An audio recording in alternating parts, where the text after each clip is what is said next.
সুপ্রিয় উপস্থিতি, হাজার হাজার মানুষ জীবন দিয়ে, হাজার হাজার মানুষ রক্ত দিয়ে পূর্বে যে সিস্টেমে, পূর্বে যে ব্যবস্থায় বাংলাদেশ পরিচালিত হয়েছে, তেমন স্বৈরাচারী, তেমন দুর্নীতিবাদ সিস্টেমের মধ্য দিয়ে বাংলাদেশকে সামনে পরিচালিত করা হবে এমন আশাবাদ আমাদের কারণেই ছিল না।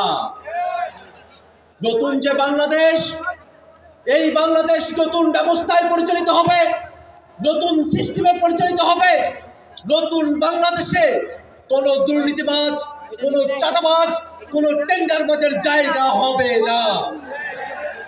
সুপ্রিয় উপস্থিতি, দীর্ঘ সময় ধরে বাংলাদেশ যে মুজিববাদী সংবিধান দিয়ে পরিচালিত হয়েছে, সেই মুজিববাদী সংবিধান বাংলাদেশে আর চলতে পারে না।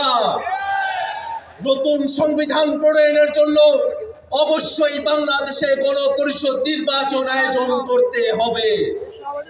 সুপ্রিয় উপস্থিতি, বাংলাদেশে দুইটি পার্লামেন্টের কথা বলা হয়েছে, উচ্চকক্ষ এবং নিম্নকক্ষ। ইতিমধ্যে উচ্চকক্ষের নির্বাচনে পিআর পদ্ধতিতে প্রতিনিধিত্ব নির্ধারণ করা হবে, এই দাবির পক্ষে জাতীয় নাগরিক পার্টি এনসিপি সহ বাংলাদেশের প্রায় সকল রাজনৈতিক দল একমত হয়েছে। কিন্তু দুর্ভাগ্যের বিষয়, একটি কি দুটি দলের কারণে পিআর পদ্ধতিকে উচ্চকক্ষে বাস্তবায়ন করা সম্ভবপর হচ্ছে না।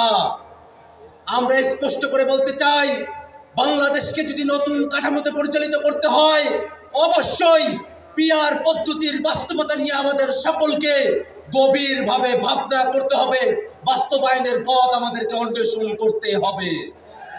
সুপ্রিয় উপস্থিতি, বাংলাদেশে এ যাবৎকালে যে নির্বাচনী ব্যবস্থা আমরা দেখেছি, যে নির্বাচনী কাঠামো আমরা দেখেছি, সেই নির্বাচনী ব্যবস্থা এবং কাঠামোতে বাংলাদেশের সামনে নির্বাচন আমরা আর হতে দিতে চাই না।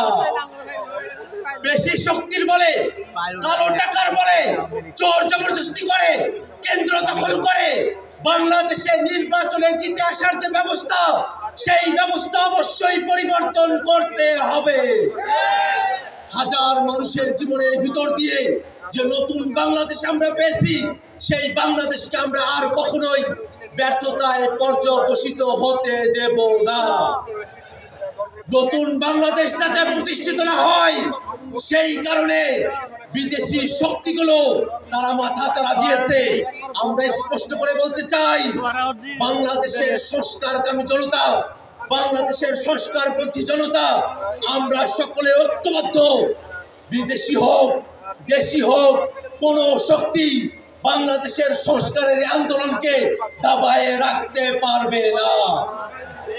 একই সাথে আজকের এই মহাসমাবেশের গুরুত্বপূর্ণ বক্তব্য হলো, বিগত 15 বছর ধরে বাংলাদেশের মানুষের উপরে যারা স্বৈরাচারী কায়দায় জুলুম করেছে, বাংলাদেশের মানুষের উপরে পিলখানা, শাপলা সহ 24-এর অভ্যুত্থানে গণহত্যা সংঘটিত করেছে, সেই সব গণহত্যাকারী আওয়ামী লীগ এবং তাদের দোসর, তাদের সকলকে বিচারের আওতায় নিয়ে আসতে হবে।